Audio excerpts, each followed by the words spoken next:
말씀대로 살아내는 훈련을 받게 해주심을 감사드리며 부족하지만 이 강단에 와서 또한 강의를 할 수 있는 은혜를 주신 주님께 진심으로 감사합니다. 주님, 이 시간도 성령 하나님께서 이 딸을 붙들어 주셔서 강의를 잘 할 수 있는 은혜를 베풀어 주옵소서. 예수님 이름으로 감사하며 기도드렸습니다. 아멘. 저는 목사님께서 무조건 강의를 해야 된다, 그리고 빨리 할수록 좋다, 이 말씀에 그래 순종하자.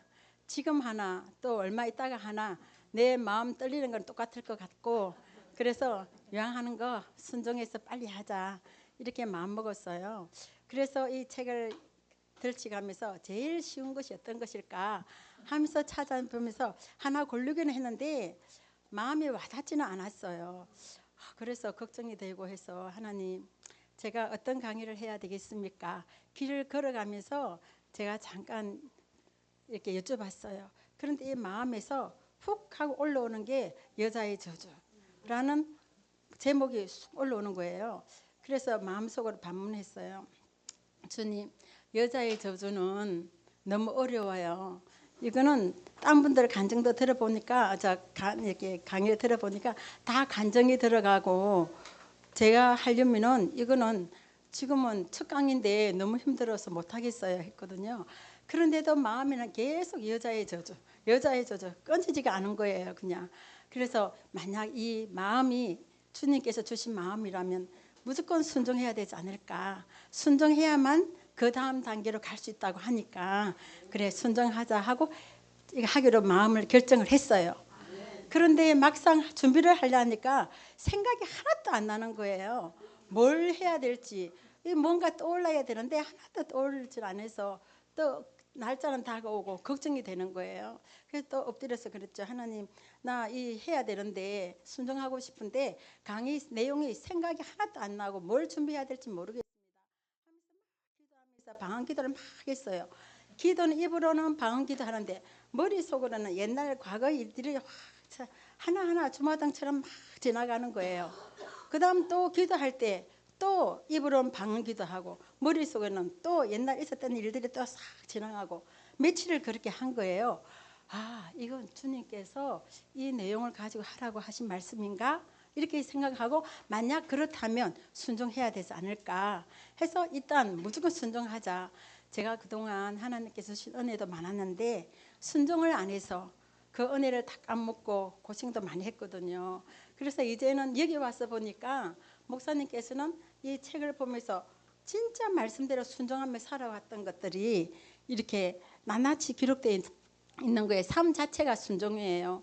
그래서 목사님 따라서 순종을 해보면 뭔가 하나님께서 인도하실 것이다 라는 생각으로 순종하기로 해서 이 말씀을 강의를 하기로 했습니다. 저는 결혼 강의 한번 읽어주시겠어요? 이식강 여자의 저주 창세기 3장 16절 한글 개역. 또 여자에게 이르시되 내가 내게 잉태하는 고통을 크게 더하리니 내가 수고하고 자식을 낳을 것이며 너는 남편을 사모하고 남편은 너를 다스릴 것이니라 하시고. 일반적인 해석 사모하고 원어 테슈카 슈크 무엇을 쫓다 원하다에서 파생된 말로 의뢰하다 기대다라는 뜻이다. 그러나 이것은 여자가 남자에게 종속된다는 의미가 아니라 아내가 하나님께로부터 받은 자기 남편의 권위를 정당한 것으로 인정해 준다는 뜻이다. 에베소서 5장 22절에서 23절 아내들이여 자기 남편에게 복종하기를 주께 하듯하라. 이는 남편이 아내의 머리됨이 그리스도께서 교회의 머리됨과 같음이니 그가 친히 몸의 구주시니라.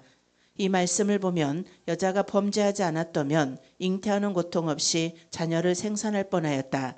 그뿐 아니라 그는 그 남편에게 종속되지도 않았을 뻔하였다. 아멘. 저는 결혼 후 16년 만에 하나님께서 아들을 주셨어요. 상기가 돌아서 병원에 가서 입원을 했는데 의사 선생님 하시는 말씀이 첫 아기고 노산이기 때문에 수술을 해야 된다고 말씀하셨어요. 저는 아기 가진 줄 알고 그 뒤부터 하나님께 기도하기를, 하나님 첫 아기지만 이렇게 나이가 있지만 그래도 하나님 방법으로 아기를 낳고 싶습니다. 하나님께서 방법한 대로 한번 경험을 해보고 싶습니다. 주님 수술하지 않고 그냥 자연분만하게 해주십시오 하고 계속 기도를 해왔거든요. 그런데 의사 선생님이 수술을 해야 한다니까 나는 기도한 게 있잖아요. 그래서 선생님 저는 수술하지 않겠습니다. 그냥 자연분만하겠습니다. 그러니까 선생님 나를 쳐다보더만 그럼 한번 해보자고 말씀하셔요. 그런데 이게 아픈 것이 시간이 갈수록 장난이 아니었어요. 얼마나 아픈지 다시 의사 선생님한테 선생님 나 수술 좀 해주세요. 도저히 아파서 안 되겠어요. 그랬어요. 그러니까 의사 선생님이 이미 시간이 너무 많이 흘렀기 때문에 그냥 나아야 된다고 지금 수술할 수 있는 입장이 아니라고 이렇게 말씀하셔서 이제는 아기를 그냥 낳아야 할 형편인데 우리 목사님께서 들어오시더만 제 손을 꼭 잡아주셔요. 그래서 너무 아파요 했더만은 하는 말씀이 하와가 하나님 먹지 말라는 선악과를 따먹어서 죄를 지었기 때문에 그래서 고통이 있는 거다 하고 말씀하시는 거예요. 물론 저를 위로하고자 하시는 말씀이지만 저는 저 마음에 하나도 위로가 안 됐거든요. 무슨 그런 말씀을 속으로 그렇게 생각했어요. 하나님 은혜로 건강한 아들을 하나님 주셔서 잘 낳았어요. 그런데 제가 평소에 어떤 생각을 했나 하면 하나님께서는 예수님을 통해서 모든 우리 인간의 저주를 십자가에서 다 청산해 주셨다고 생각을 하고 있었어요. 그런데 이 책을 우리 사모님 통해서 받아서 읽는 가운데 와 지금 현재에도 이렇게 원죄의 저주가 작동된다는 말씀을 읽고 제가 아기 낳으면서 아팠잖아요. 그런 경험이 있잖아요. 그럼에도 불구하고 저는 곧 저주를 다 가져갔다고 생각을 했었거든요. 그런데 이게 보니까 눈이 떠이는 거예요. 말씀에 야 예수님이 다 청산하셨다는 그렇게 알고 있었는데 하고 성경 말씀 갈라디아서 3장을 좀 읽었어요. 13절 말씀에 그리스도께서 율법의 저주를 십자가에서 다 청산하셨다 그런 거예요. 오 그러면 율법의 저주를 청산하셨다면 원죄로부터 온 이 저주는 그냥 작동이 된 거 있구나 하는 것을 한번 인식이 된 거예요. 그렇다면 예수님께서 십자가에서 원죄와 자범죄를 용서하셨지 저주는 그냥 두셨다는 거예요. 그래서 우리는 이렇게 우리 다 아기 낳아봤잖아요. 여성들은 아기 낳으면서 그렇게 고통을 당한 거 다 경험한 건데 그래서 이 첫 번째 저주인 거예요. 사모님 읽어주실래요? 두 번째 저주. 영적 해석. 그때 주께서 여성에게 말했다. 당신이 출생을 줄 때 당신은 지독하게 고생할 것이다. 그러나 당신은 아직도 당신의 남편에게 요구할 것이다. 그리고 그는 당신을 지배할 것이다. 공동번역 개정판. 그리고 여자에겐 이렇게 말씀하셨다. 너는 아기를 낳을 때 몹시 고생하리라. 고생하지 않고는 아기를 낳지 못하리라. 남편을 마음대로 주무르고 싶겠지만 도리어 남편의 손아귀에 들리라. 세번역. 여자에게는 이렇게 말씀하셨다. 내가 너에게 임신하는 고통을 크게 더할 것이니 너는 고통을 겪으며 자식을 낳을 것이다. 내가 남편을 지배하려고 해도 남편이 너를 다스릴 것이다. 이상과 같이 창세기 3장 16절의 해석은 일반적인 해석과 영적인 해석 사이에 다른 차이와 의미가 있습니다. 여기서 볼 수 있는 사실은 성경 속에는 하나님의 저주와 풀이가 속 깊이 숨겨져 있습니다. 일반적인 눈으로는 보이지 않지만 영적인 눈으로 보면 말씀은 보여지고 풀어짐을 봅니다. 위의 본문의 말씀에서 사모하다라는 말씀은 개역 한글에서는 잠깐 제가 딴 걸 쳐다보느라 놓쳤어요.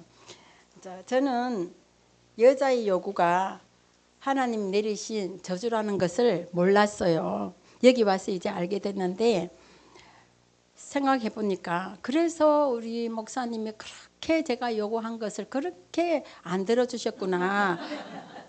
그걸 이제 알았던 거예요. 그러다 보니까 우리가 뭐 사모한다, 요구한다, 뭐 다 그런 별로 나쁜 말 아니잖아요. 그래 해도 남편들이 안 들어준 이유를 이제 알게 된 거예요. 선악과를 따먹어서 그 저주로 인해서 자기만 먹었냐? 그게 아니고 남편에게도 줘가지고 같이 죄를 짓게 했잖아요. 그래서 아담을 생각할 때 아담을 좀 이해하게 됐어요. 왜냐하면 아담이 아담이 그렇게 아름다운 에덴 동산에서 거기 에덴 동산에는 오직 환희, 기쁨, 사랑, 평강 그런 것밖에 없잖아요. 마음대로 자유를 누리면서 먹을 거 자유롭게 먹을 수도 있고 너무 좋은 환경에서 살다가 하와가 준 선악과를 따먹음으로 인해서 완전히 저주로 이렇게 나락돼 버렸잖아요. 그래서 그 삶이 고통스러웠잖아요. 그래서 아담이 이렇게 생각했을 것 같아. 내 생각에. 제 생각에. 아담의 생각이 두 번 다시 네 말을 내가 들을까 보냐. 두 번 다시는 네 말을 안 듣는다. 막 결심하고 또 결심하지 않았을까. 너무 고통스러웠으니까. 그래서 하와도 그렇다면 참 힘들게 살았었겠다. 그리고 그 아벨과 가인 아벨 죽이고 그런 거 볼 때에 가정이 그렇게 화평스러운 가정은 아니었을 것이다 라는 생각을 좀 해봤어요. 예, 좀 읽어주셔요. 위의 본문의 말씀에서 사모하다라는 말씀은 개역 한글에서는 의뢰하다, 기대다라는 해석으로 뜻이 전달되었지만 영어 성경과 공동번역 개정판 그리고 새번역에서는 사모하다라는 뜻을 요구하다, 주무르고 싶다, 지배하려 한다의 뜻으로 해석하고 있습니다. 위의 두 가지 해석과 번역 사이에 다른 뜻을 가지고 있음을 볼 수 있습니다. 본문의 내용에서 나온 말씀처럼 하나님이 선악과를 따먹고 에덴에서 추방당하는 하와에게 잉태하는 고통과 남편을 사모하며 남편의 다스림을 받을 것이라는 저주를 내리셨다. 이 저주는 현재 많은 여성들에게 결혼 후 남편과의 관계에서 하와의 저주가 그대로 나타나고 있음을 볼 수 있습니다. 그래서 여자들은 결혼해서 아이를 낳는 고통과 남편에게 다스림을 받는 저주에서 고통을 당하고 있습니다. 성경의 말씀은 창조시 에덴에서부터 지금까지 정확하게 그대로 적용됨을 볼 수 있습니다. 그렇다면 이 고통에서 벗어날 수 있는 방법은 없을까? 많은 여성들이 결혼 후 출산의 고통과 남편과의 관계에서 많은 고통을 당하고 있다. 그 이유를 알아보면 대부분의 여성들은 남편이 자신들의 요구에 응답하지 않는다는 것이다. 즉 자신들의 말에 따라주지 않는다는 것이다. 그래서 속상하고 그것 때문에 싸움이 끝날 줄 모르고 고통 속에서 살아가고 있으며 지금 남편과의 결혼 생활을 만족하는 여성들은 극소수임을 볼 수 있다. 네, 우리 교회가 개척한 지가 지난달 10월 달에 딱 30년이 되었어요.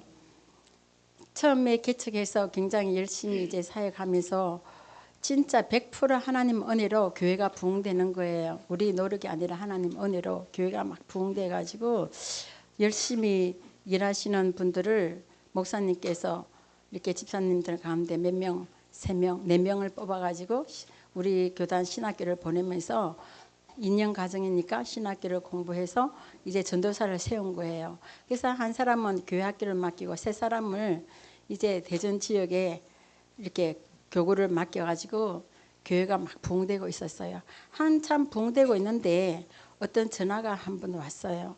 목사님 좀 만나자고. 그래서 목사님과 집으로 좀 와달라고. 그래서 목사님과 제가 달려갔어요. 갔더만 그분이 누구 이분이 신천지에 빠졌어요. 지금 신천지에 다니고 있어요. 라고 말씀하시는 거예요. 지금 현재 우리 교회에 나오고 있는데 신천지에 빠졌다는 거예요. 그 뒤부터 목사님과 저는 너무 놀래가지고 목사님 굉장히 충격을 받으셨어요. 신천지에 대해서 아직 전혀 모르고 있는 상태고 그런 상태에서 그럼 알았다고 하고 비밀리 하기로 하고 이제 와가지고 한 집 한 집 다니면서 확인을 했어요. 신천지 나가느냐. 한결같이 신천지 전혀 안 나간다고 나가지 않는다고 딱 잘라서 이야기를 해요.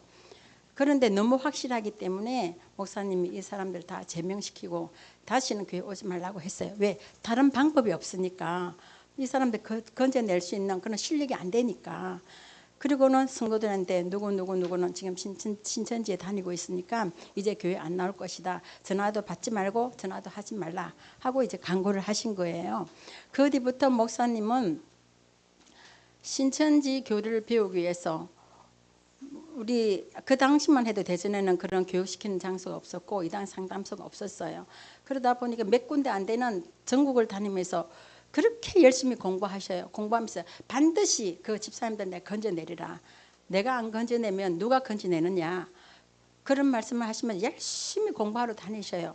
그러다 보니까 교회에 집중 안 하시고 열심히 교회 그 공부하러 다니다 보니까 교회가 막 흔들리고 나가는 사람이 막 생기는 거예요. 그래서 목사님 이러시면 안 돼요. 지금 성도들을 이렇게 흔들리고 막 나가고 그러는데 교회에 집중하셔야 됩니다. 그러니까 아니다. 다른 사람들이 다른 교회 가서 더 훌륭한 사람한테 가서 훌륭한 목사님께 거기서 신앙생활 한다면 그거는 좋은 일이다. 그러나 이 사람들 내가 안 건져내면 누가 건져내나. 그럼 나는 반드시 이거 해야 된다.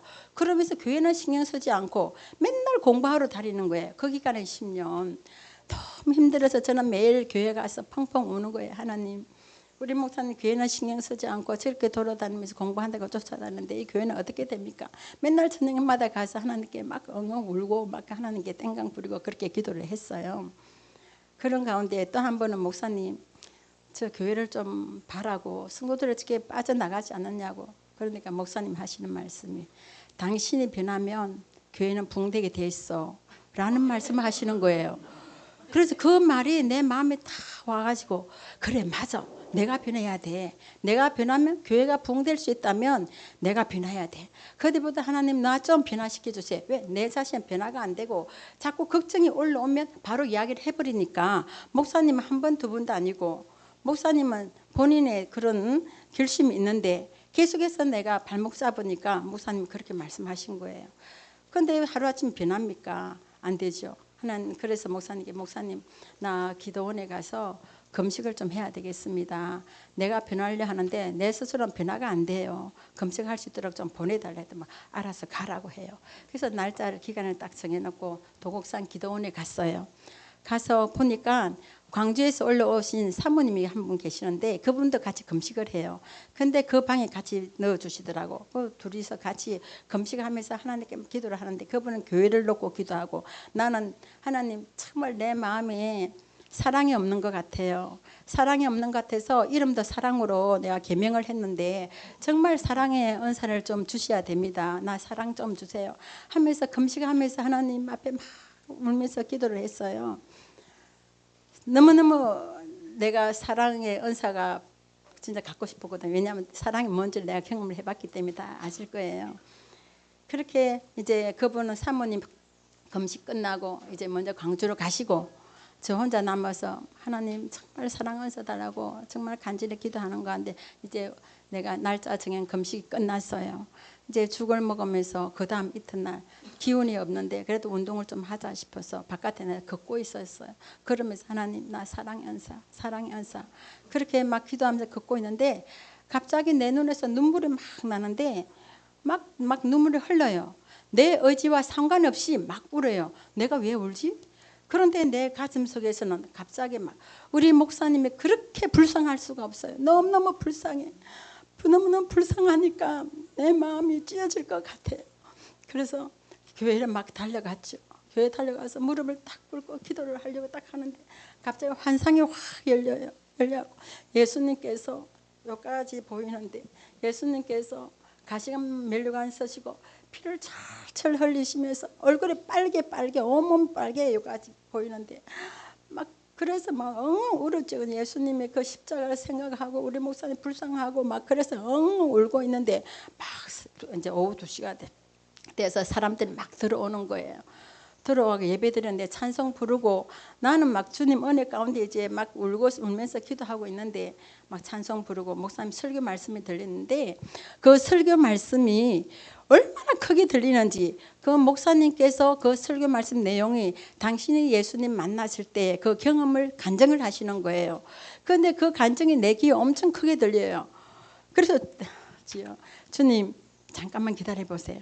저 간증 소리가 너무 크게 들리고 너무 마음의 은혜로 다가오는 거예요. 주님 잠깐만요. 저 좀 듣고요. 하고 간증을 들었어요. 간증을 딱 듣고 나니까 그 은혜가 싹 없어진 거예요. 눈물도 그쳤고 그 불쌍히 여기는 마음도 없어졌고 그리고 예배 끝나고 난 뒤에 하나님 앞에 막 땡강 부르지 하나님 그래도 그렇지 너무하십니다. 이렇게 그 잠깐 그 감정이 듣고 싶어서 듣는데 그렇다고 해서 그걸 싹 그러니까 가지고 가시면 어떡합니까? 또 막 울면서 막 그 하나님 앞에 좀 땡강 부렸죠. 다시 금식할까 하는 생각 가지다가 너무 기운이 없고 몸이 막 애비니까 안 되겠다. 이제 가자 싶어서 집에 왔어요. 내가 변했겠습니까? 하나도 안 변했어요. 여전히 목사님한테 교회 때문에 요구하고 또 요구하고 막 그러는 거예요. 사실 목사님 공부하시는 동안에 이단 공부하시는 동안에 제가 3번이나 보따리를 산 거 아닙니까? 첫째 보따리 제가 진짜 못 살겠다. 너무 마음이 막 답답해서 안 되겠다. 그래서 목사님한테 나 이제 보따리 싸고 그 전에 내가 목사님 이혼하자고 몇 번 이야기했거든요. 나는 당신하고 이혼 안 해. 왜냐하면 하나님 말씀 이혼하란 말이 없어.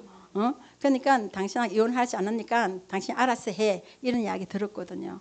그래 그럼 내가 알아서 한다. 보따리 사가지고 갈 데가 없잖아요. 그래서 우리 형님한테 우리 형님도 우리 목사님이 누님이세요. 둘째 누님이신데 형님이 목사님 사모님이시라 정년퇴직하시고 저 예천에서 이제 교회를 째만하게 하면서 이제 사역하시면서 이제 고추 농사도 짓고 막 이렇게 하신 분이에요. 그래서 형님한테 전화해서 나 좀 가야 되겠다 하니 빨리 오래요. 하고 하소연을 좀 했죠. 그래서 한 3일쯤 이제 같이 고추 농사도 짓는데 도와주고 이렇게 하면서 또 저녁에 또 기도를 한 거예요. 하나님 어떻게 해야 됩니까? 막 또 하나님 앞에 기도를 하는데 하나님께서 마음에 또 남편에 대한 불쌍한 마음이 왜 그렇게 드는지 너무 불쌍한 마음이 드는 거예요. 그래서 형님 안 되겠다고 너무 남편이 우리 목사님 불쌍해서 나 다시 집에 가야 되겠다는 거. 형님이 좋아가지고 얼른 가라고 막 그렇게 말씀하셔요. 그래서 집에 왔어요. 두 번째 보따리. 너무너무 또 힘든 거예요. 이번에는 진짜 집 나간다. 이제는 이제 집에 안 들어올 거라 그렇게 결심을 하고 보따리를 사가지고 딱 현관 나가려 하는데 마음에 기도하고 싶은 생각이 탁 드는 거예요. 그래가지고 다 나가더라도 기도는 하고 가자 싶어서 엎드렸어요. 엎드려서 하나님 나 진짜 속상해서 이렇게 한다 못 살겠어요. 너무 답답해서 나 집 나갈 거예요. 하고 기도를 하는데 갑자기 마음에서 무슨 소리가 나나 하면은 너 이제 집 나가면 두 번 다시 네 남편 볼 수 없다. 이 말씀에 크게 내 마음에서 확 올려오는 거예요. 너무 놀래가지고 그럼 나 집에 나가면 안 되지. 왜?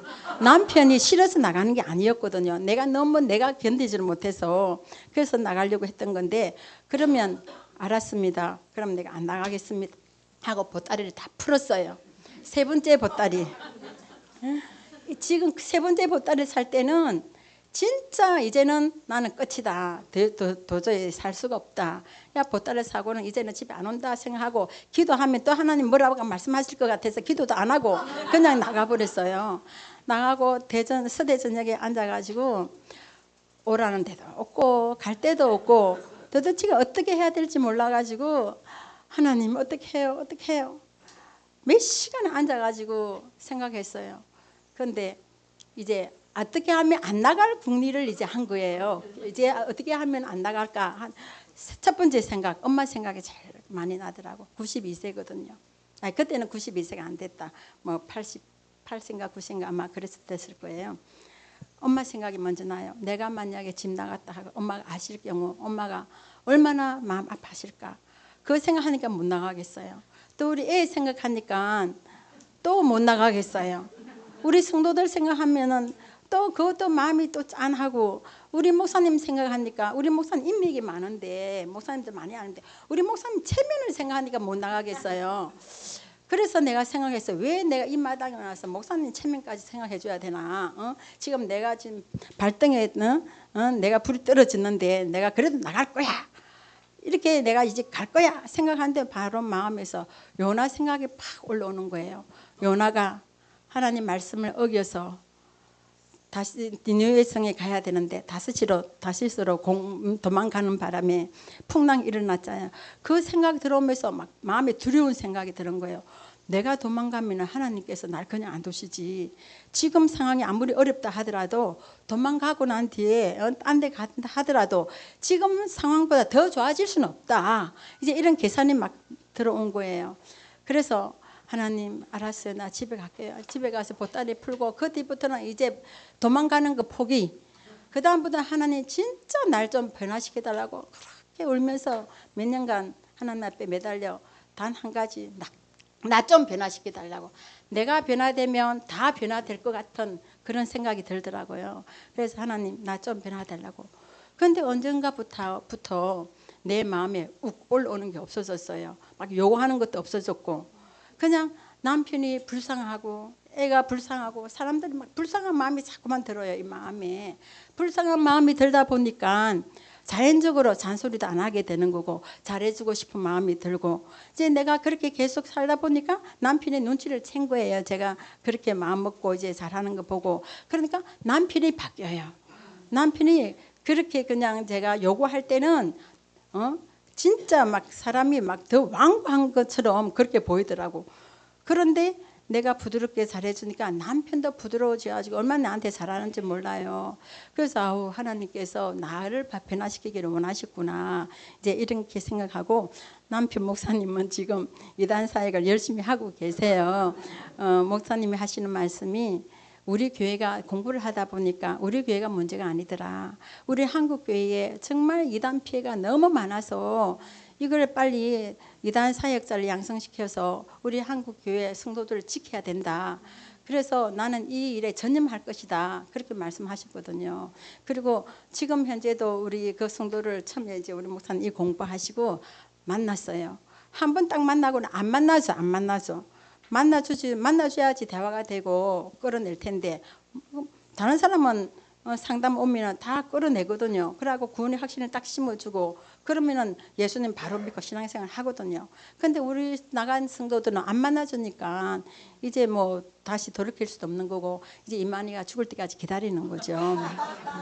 그래서 이제 안상홍 증인이나 뭐 예만희 뭐 신천지나 뭐 요하의 증인 등등등 몇 가지를 목사님께서 이제 공부하시고 지금은 신학교에서 이게 사역을 하고 계세요. 어떤지 양성을 목회자들에게도 이 이단교를 배워서 첫째는 자기 성도를 지켜야 되고 두 번째는 이제 이만희랑